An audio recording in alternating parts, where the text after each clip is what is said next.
Ya estamos de regreso en Tragicomedia Mexicana para enfrentarnos a don Gustavito Díaz Ordaz. Este señor en un principio solo se distinguió por sus facciones simiescas, que eran verdaderamente pronunciadas en la mandíbula, al grado de que le decían el mandril. También se distinguió después porque tuvo un hijo que llamó la atención por rocanrolero y porque le gustaba mucho la mota. Esto enfureció al papá, quien nunca se imaginó que en 1968 tendría que enfrentarse con una generación de jóvenes semejantes que le harían ver que el mundo era totalmente distinto a como él lo creía. Cuando Díaz Ordaz tomó el poder, todo parecía perfecto en el sistema político mexicano. El crecimiento seguía gracias al desarrollo estabilizador. La clase política había aprendido a disciplinarse y a hacer cola para que la revolución les hiciera justicia. Obreros y campesinos estaban controlados a través del corporativismo y los caciques.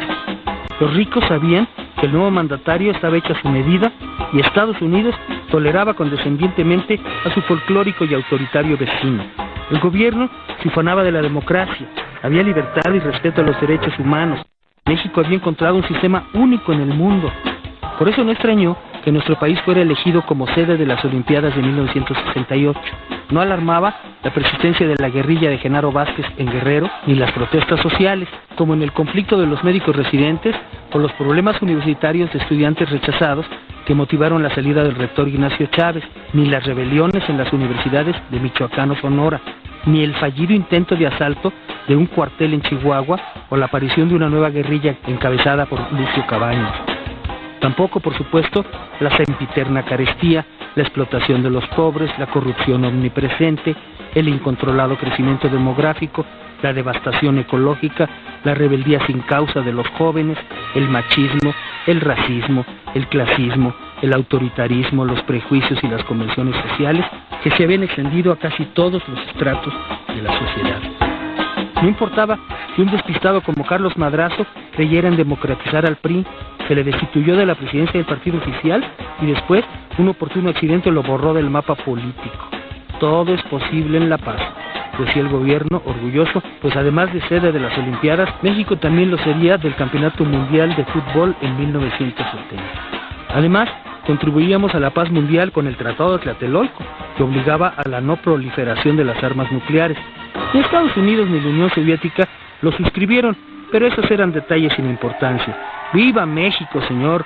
Por eso la Virgen María dijo que aquí estaría mucho mejor. Todo ese sueño de estabilidad y progreso se desintegró en el verano del 68, justo antes de los Juegos Olímpicos, para los que el gobierno se había preparado tanto. Un pleito de preparatorianos como cualquier otro fue disuelto por la policía con una ferocidad desmesurada. Los estudiantes se manifestaron para protestar, pero las autoridades recurrieron, como era usual, a una nueva represión. Los jóvenes de la UNAM y del Politécnico se unieron e iniciaron una huelga, y los preparatorianos sostuvieron duros encuentros con la policía, que quiso acabar fulminantemente con el conflicto. Como no se logró, entonces se recurrió al ejército, que al tratar de tomar por la fuerza la preparatoria 1, destruyó un portón que era una joya colonial. Para entonces los estudiantes habían creado un Comité Nacional de Huelga que redactó un pliego petitorio de 6 puntos. El gobierno comprendió que el asunto no se resolvería fácilmente mediante la represión y pasó a una estrategia de diálogo que nunca se cumplió, mientras creaba nuevas condiciones para aplastar al movimiento. En agosto y principios de septiembre tuvieron lugar manifestaciones de cientos de miles, jamás vistas, pero ante la cercanía de las Olimpiadas, el ejército procedió a asaltar Ciudad Universitaria y el Politécnico. El 2 de octubre se aprovechó un mitin para infiltrar al Batallón Olimpia, un grupo paramilitar de jóvenes entre los manifestantes, y ellos iniciaron una balacera contra los estudiantes y el ejército que rodeaba la plaza de Tlatelolco. Los soldados repelieron el ataque y el resultado fue una masacre en la que murieron miles y se arrestó a muchos de los principales líderes del movimiento estudiantil. La matanza de Tlatelolco enlutó al país, que ya no pudo disfrutar los Juegos Olímpicos. Quedó claro que los progresos del régimen eran muy endebles y que el milagro mexicano fue un juego de ilusionismo. El sistema mostró su verdadero rostro autoritario y quedó clara la urgencia de una democracia auténtica y ya no simulada. Se requerían cambios muy profundos para reencauzar a un país que había perdido su camino. El artífice de la estrategia contra los mejores jóvenes del país fue el secretario de Gobernación, Luis Echeverría, quien así aseguró el dedazo de Díaz Ordaz. asumo íntegramente la responsabilidad personal, ética, social, jurídica, política e histórica por las decisiones del gobierno en relación con los sucesos del año pasado. Este, por su parte, asumió la responsabilidad total del rumbo de los acontecimientos y trató de mitigar sus efectos, otorgando el voto a los jóvenes de 18 años en 1969.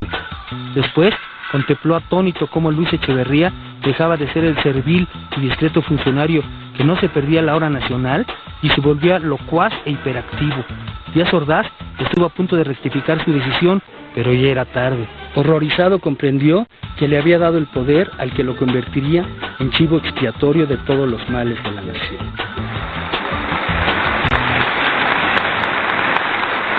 Gracias, señor. Muchas gracias. Díaz Ordaz se fue del poder, pero nunca se imaginó que México había cambiado por completo. No se notaba en la superficie, pero los cambios del 68 se fueron manifestando poco a poco en todas las áreas de la vida nacional.